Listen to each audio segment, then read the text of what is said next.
Ce qui se trame actuellement dans les coulisses du Real Madrid dépasse tout ce que même les supporters les plus informés imaginaient. Une tempête est en train de se former silencieusement au sein du club le plus surveillé, le plus victorié et le plus médiatisé de l'histoire du football mondial. Ce qui va être raconté ici n'est pas une anecdote secondaire ni un simple événement isolé. C'est une succession de faits, de décisions et de tensions qui pourraient transformer en profondeur la saison actuelle du Real Madrid et même influencer durablement son avenir à moyen et long terme. Il faut remonter plusieurs semaines en arrière, dans le cadre strict et presque militaire du centre d'entraînement de Valdebeba, pour comprendre les racines de cette crise inattendue. L'un des noms les plus cités, les plus murmurés, les plus débattus, n'est ni celui de la grande star offensive, ni celui d'un vétéran du vestiaire.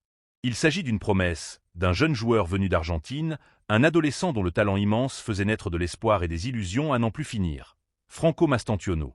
Lorsqu'il est arrivé à Madrid, accompagné d'un entourage discret mais ambitieux, le club s'était précipité pour lui offrir les meilleures conditions d'adaptation possibles. Les médias avaient salué cette opération, la décrivant comme un investissement stratégique dans la pépite sud-américaine la plus convoitée du moment. Tout semblait aligné pour une trajectoire ascendante. Son profil technique rappelait celui de certains prodiges qui avaient illuminé le football ibérique au cours des 2 décennies précédentes. Rapidité mentale, vision du jeu, capacité à jouer entre les lignes, aptitude à contrôler le rythme d'un match même sous pression. Tous ces éléments faisaient de lui la promesse d'un avenir doré. Mais la réalité du football d'élite s'est imposée avec une brutalité féroce. Au Real Madrid, l'environnement n'est pas celui d'un club de formation où les erreurs servent de leçon. Au Real Madrid, chaque minute sur le terrain est une épreuve, chaque ballon une démonstration, chaque performance une forme de jugement.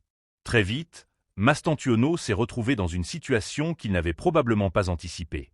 Le temps de jeu lui était extrêmement limité, les critiques s'accumulaient, les attentes augmentaient et les opportunités de s'exprimer se faisaient rares.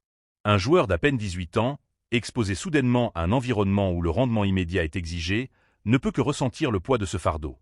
La chute de performance ne s'est pas manifestée par un seul match raté, mais par une succession de prestations ternes, timides, hésitantes. Cette spirale a généré un débat interne d'une intensité rare. Les tribunes se sont divisées. Une partie des supporters madrilènes, souvent sensibles au destin des jeunes talents, plaidaient pour la patience. Dans leurs discours, les grands cracks ont toujours besoin de temps avant de briller. Ils citaient des cas bien connus dans l'histoire du club. Des joueurs arrivés sous pression, critiqués dans leurs premières années et devenus plus tard des références absolues. Cette faction de l'afition défendait l'idée que la formation moderne exige une approche progressive, que la confiance est aussi importante que la technique et que l'impitoyabilité excessive finit toujours par détruire les talents au lieu de les révéler. À l'opposé, un autre courant voyait les choses différemment. Pour ses supporters, le Real Madrid ne peut pas se permettre de devenir un laboratoire d'expérimentation. Le club appartient à une élite restreinte où seuls les joueurs capables d'avoir un impact immédiat doivent rester. Leur argument est simple. La Casablanca ne s'est jamais construite sur la patience, mais sur la compétitivité absolue. Cela affirmait que la pression fait partie de l'identité même du Real Madrid. Si un joueur ne la supporte pas, il ne devrait tout simplement pas rester. Ce discours peut sembler dur, voire cruel, mais il trouve son origine dans l'une des philosophies les plus anciennes du club. Ici, on gagne ou on disparaît. Entre ces 2 positions inconciliables, la direction sportive devait trouver une solution. Car tous, même les critiques les plus sévères, reconnaissent que Mastantuono n'est pas n'importe quel joueur. Il représente un actif sportif et économique majeur, potentiellement capable de générer un impact colossal dans les années futures. Le laisser s'effondrer psychologiquement ou stagner sportivement serait une perte inacceptable. C'est dans ce contexte exact qu'une proposition totalement inattendue a émergé, modifiant l'équation et ouvrant une voie alternative. Depuis l'Italie, et plus précisément depuis Naples, un document officiel atterrit sur les bureaux de Florentino Pérez et de ses collaborateurs les plus proches. Cette proposition venait du Napoli, récent champion de Serie A. Le club italien ne cherchait pas à acheter le joueur, mais à obtenir un prêt. Ce qui rendait cette opération particulièrement intéressante n'était pas la nature de l'offre en elle-même, mais son contexte sportif. Le Napoli est entraîné par Antonio Conte, un technicien redoutable, connu dans toute l'Europe pour son exigence méthodologique, sa discipline tactique et sa capacité à transformer des joueurs talentueux mais fragiles en véritables machines de compétition. Conte, qui n'est pas réputé pour s'enthousiasmer à la légère, voyait en Mastantuono une matière première exceptionnelle. À Naples, il aurait non seulement du temps de jeu, mais aussi un environnement tactique propice à son développement. Jouer la Ligue des Champions contre les meilleures équipes du continent, tout en échappant au niveau de pression unique du Bernabéu, représente une opportunité rare. Le prêt proposé permettrait au Real Madrid de préserver son investissement tout en offrant aux joueurs un espace de croissance contrôlé. Florentino Pérez, fidèle à sa vision stratégique, préparait une transformation radicale du secteur défensif. 2 départs étaient désormais actés. David Alaba et Antonio Rudiger quitteraient le club à la fin de leur contrat. Ce choix ne résultait ni d'un conflit ni d'un échec sportif, mais d'une planification froide et anticipée.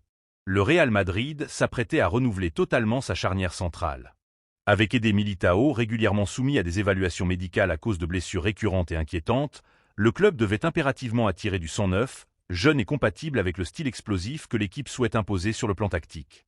Florentino avait identifié 5 profils prioritaires.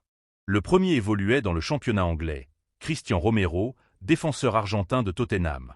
Le joueur se distinguait par un leadership naturel, une agressivité contrôlée et une intensité compétitive hors norme. Sa simple présence sur le terrain imposait le respect. Toutefois, le recruter représenterait une bataille financière de haut niveau. Romero était lié au club londonien jusqu'en 2029 et son prix de départ dépassait les 80 millions d'euros. Le deuxième nom sur la liste était celui de Mickey Van de Ven, également issu de la Premier League.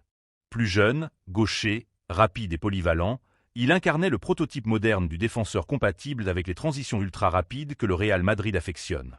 Sa capacité à jouer aussi bien central que latéral faisait de lui un actif précieux dans un football où la flexibilité défensive est devenue essentielle. Le troisième profil évoluait en Allemagne, Nico Schlotterbeck. Joueur du Borussia Dortmund, il représentait une opportunité plus accessible. Schlotterbeck avait déjà manifesté son ambition de franchir un cap supplémentaire dans sa carrière. Sa sortie de balle élégante, sa précision chirurgicale dans la relance et sa capacité à occuper le flanc gauche de la défense en faisaient un candidat sérieux. Le quatrième nom venait du championnat portugais, Ousmane Diomande, du Sporting. Très jeune, doté d'une puissance physique impressionnante et d'une domination aérienne naturelle, il incarnait le concept même de talent brut à polir. Sa signature nécessiterait une négociation complexe, car la clause libératoire était élevée, mais la direction voyait en lui une projection internationale à long terme. Enfin, un cinquième nom restait secret, mais confirmé en interne. Ce joueur représentait l'option la plus audacieuse, celle qui pourrait transformer la défense madrilène pour une décennie entière, mais sa situation contractuelle et géopolitique imposait une discrétion absolue. Ce processus global, comprenant le cas Mastantuono, la gestion médicale de Mbappé, la pression sportive immédiate et la restructuration de la défense, composait un tableau d'une rare intensité. Chaque élément influençait les autres, créant une dynamique où le présent et le futur se chevauchaient constamment. Le Real Madrid n'était pas seulement confronté à une saison difficile, mais à un moment charnière de son histoire récente. L'avenir du club dépendra de la manière dont ces décisions seront prises, exécutées et assumées. Le football moderne ne laisse aucune marge d'erreur. Un choix mal calibré peut ruiner des années de reconstruction, tandis qu'une décision audacieuse peut déclencher un cycle victorieux. Au Real Madrid, ces mécanismes sont amplifiés par la pression historique, la surveillance médiatique et l'exigence d'un public habitué à l'excellence absolue. Alors que cette tempête silencieuse continue d'envelopper Valdebeba, le club le plus grand du monde avance, imperturbable, vers une transformation profonde. Ce que nous vivons aujourd'hui n'est pas une simple crise passagère mais une mutation structurelle, dont les effets se feront sentir sur la prochaine.